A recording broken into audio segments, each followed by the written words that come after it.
reality is that you want to have the right portfolio mix based on your risk tolerance. And the younger you are, you probably should be willing to take more risk.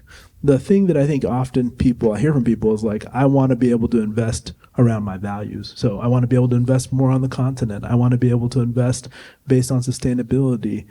The truth is that you can do that. There are index funds that allow you to have that type of exposure. The key for you is to find a good platform that allows you to make these investments. You don't have to necessarily, for some people, paying for an investment advisor makes a great deal of sense. For other people, you can use products online that help give you that investment advice. But to your point, I think that for everyone, you need to be thinking about your savings in a way where you don't just leave it in a bank account. Well, it's true. My big dilemma is a lot of our products that are made in America, the parts are made overseas.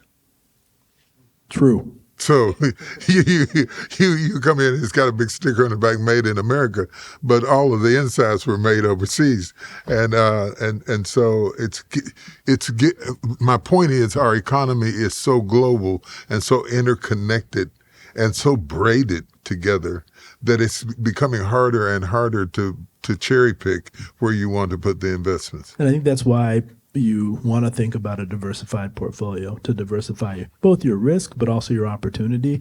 There are those who think that the integration of the global economy is not a good thing. There are those who, and I think there's some in this administration who think that, but ultimately my view is that it's been hugely beneficial to people. The challenge we have and the thing we have to address is the fact that the people who have benefited the most from that integration are the owners of capital, not the workers who have worked on that.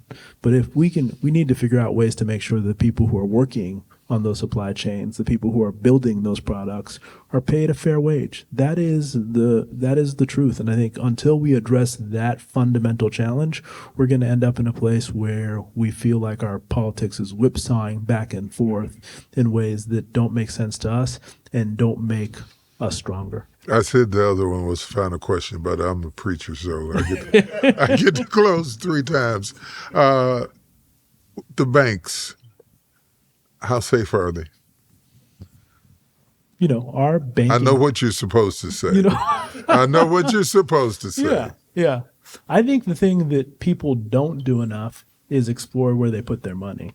And I think you have to think about the fact that if you have money and you're putting it into an institution, you should know something about that institution, do a little bit of investigating. But what I will say, which I believe deeply, is the American financial system is safer today than it's ever been. But that, when I say the system is safe, that doesn't mean every individual is created equally. Every institution is created equally. You need to investigate the institution you're putting your money in, because for a long time, we haven't had many bank failures in this country. But there was a period in the 80s and the 90s where you saw banks and financial institutions fail. And when the economy struggles, which it could struggle at any point, banks struggle too. And so I think you have to pay attention to that. That was a great PR answer. That was a great PR answer. Think, but I guess what I'm asking you with the countries that are going to return back the dollar, that are moving away from the dollar, and we're going to be flooded with the dollar coming into the economy,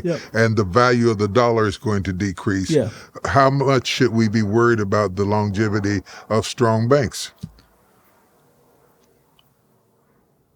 So my view is that you're going to see, you are likely to see more bank failures, but you're also going to, you look at the S&L crisis. Mm-hmm. Saving and loan crisis that happened. There, a number of banks failed, some consolidated.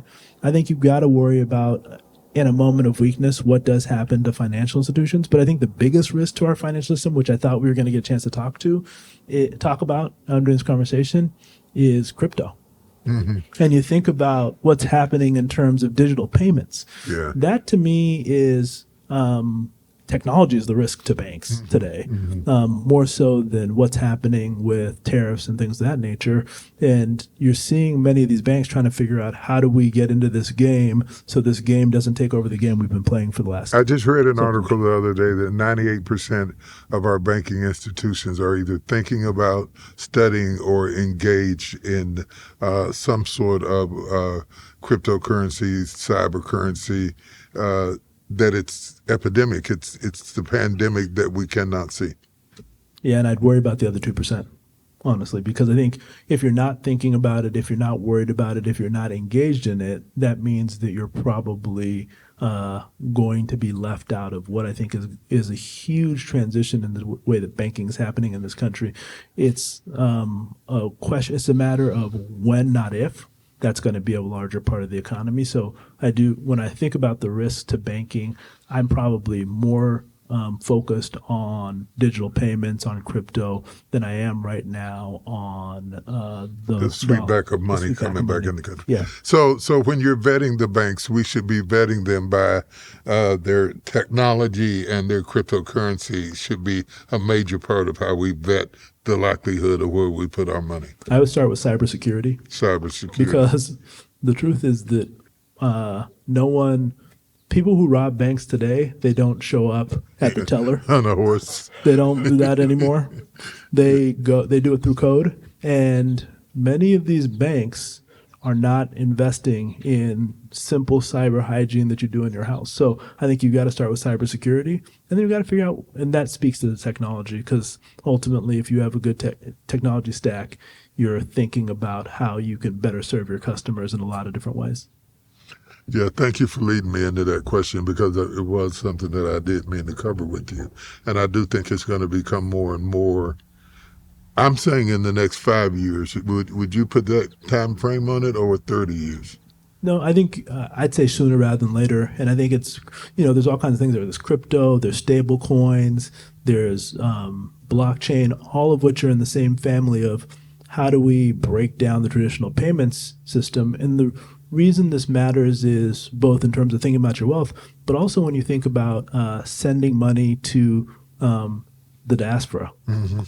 I remember as a young child when my parents would drive to Western Union and get charged extraordinary fees to send right. a small amount of money to family members somewhere else in the world.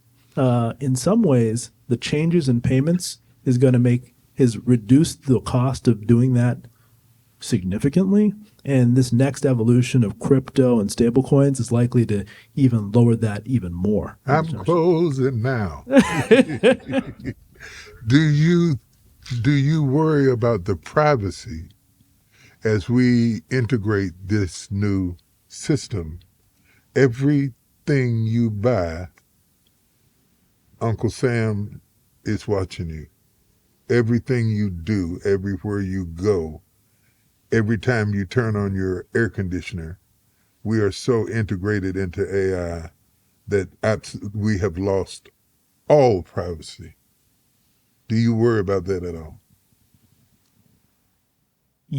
Yeah, but I don't think that's a new problem. I think that the truth is that the integration we have into the world, and each one of us is carrying a phone.